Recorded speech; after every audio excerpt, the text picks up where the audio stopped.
SBSP के national general secretary.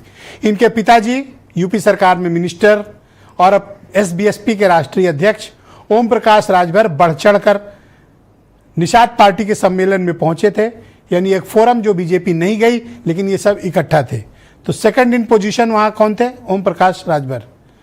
तो ये बीजेपी के खिलाफ कोई मोर्चा बनाया है आप लोगों ने एनडीए में, राजभर जी? ये फर्जी पीडीए के सामने असली पीडीए की ताकत, बिल्कुल, बहुत सही। जो फर्जी पीडीए दिन रात प्रचार करते हैं, यही हम बोलने जा और उसमें असली पीडीए एनडीए के साथ दिखाई दे रहा है कि हम कितनी मजबूती से एनडीए के लोग खड़े हैं पीडीए समाज को इकट्ठा करके। आपने देखा कि मंच पर आदरणीय हमारे डॉक्टर साहब आदरणीय संजय निषाद जी बैठे हैं। मैं तो उनको बधाई दूंगा कि जो समाज ताल में रहता था उसको ताल कटोरा तक पहुंचाया, और सभी लोगों ने उनको ताल की तरफ ही ध्यान कराया कि आपको इसके आगे जाना नहीं है। जैसे कांग्रेस ने गरीबी रेखा खींचा तो उससे आगे नहीं जाना है, और देश के प्रधानमंत्री गरीबी रेखा से आगे ले जाने के लिए प्रयास कर रहे हैं, उसी तरीके से हमारा समाज भी गरीबी अच्छी इस्तेमाल करते हैं। लेकिन अभी 2-3 सवाल में ढेर भी होंगे। आप बोलो। नहीं, अभी आपके समय है, बोल दो। कंधे से कंधा मिलाकर हम लोग देखिए, कंधे से कंधा मिलाकर चल रहे हैं, और ये पहली बार नहीं है कि किसके कंधे से कंधा मिला रहे हो? अरे भाई, हमारा एनडीए जो है, जो असली पीडीए है, नाम लो। नहीं, अब हमारे डॉक्टर संजय निषाद जी बैठे हुए हैं, ओके। हमारे श्री आशीष पटेल जी बैठे जी, ठीक हमारे है। साथ मंच पर बैठे थे, हमारे साथ राष्ट्रीय लोक दल के नेता बैठे थे, हाँ। भारतीय समाज पार्टी बैठी। वो नहीं थे जिनके दम पर कह रहे हो कि असली पीडीए हो, वो कहाँ थे?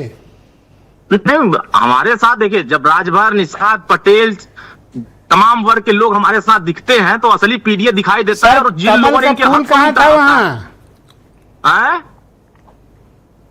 नहीं, देखिए, उन्होंने तो पहले ही बता दिया, स्पष्ट कर अगर दिया आपका कि पीडीए असली था तो वहाँ कमल का फूल क्यों नहीं था?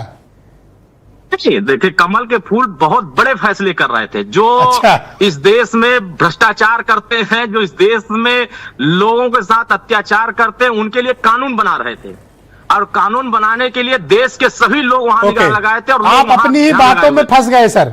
एक और लॉ मेकर जो कानून बना रहे थे, चंदन चौहान, वो संजय निषाद के बगल में खड़े थे।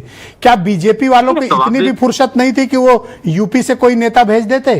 क्या सारे सांसद ही हैं बीजेपी में नेता? ऐसा है कि वो तो विषय वो संजय सिंह जी बैठे हैं, वो बताएंगे कि उनके नेता क्या है। क्या आपको इस बात की तकलीफ है कि बीजेपी आपके फोरम में शामिल नहीं हुई? नहीं, बिल्कुल नहीं, हमारे फोरम में आते हैं। हम लोग पिछले अधिवेशन जब किए थे, आपको याद होगा, अभी हम 27 अक्टूबर को अधिवेशन करेंगे। आपके कार्यक्रम में आते हैं, पर संजय निषाद के कार्यक्रम से बीजेपी ने दूरी क्यों बनाई? अरे भैया, क्यों दूरी बनाते हैं? ऐसा दूरी थोड़ी ना है। हमारे बता तो रहे हैं कि उन्होंने शुभकामनाएं दिया, वो हमारे कार्यक्रम को देख रहे हैं कि हम लोग कितनी एकजुटता से कार्यक्रम चला रहे हैं। यही तो मैं कह रहा हूं कि आप लोग इकट्ठे 4 होके एक प्रेशर ग्रुप बनाया है आपने। नहीं, हमने इकट्ठा होकर यह संदेश दिया कि देश में जो लोग जाति जनगणना नहीं करा पा रहे थे, हम लोग एकजुट होकर के जाति जनगणना कराएं। आपने डिबेट के प्रारंभ में कहा कि आप असली पीडीए बनाए हैं, पर असली पीडीए से तो न्याय की लड़ाई लड़ रहे हैं। तो पर असली पीडीए से तो बीजेपी शामिल ही नहीं हुई। नहीं, देखिए, उनके लोग तो हमारे साथ है ही, वो तो हमारे बड़े भाई हैं, हम सभी छोटे भाई एकजुट हो गए। अरे तो बड़ा भाई छोटे भाई के घर आया क्यों नहीं?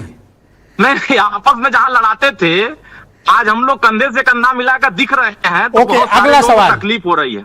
मेरा सीधा आरोप है आपके ऊपर कि आप संजय निषाद का कंधा इस्तेमाल करके बीजेपी पर फायरिंग कर रहे हैं।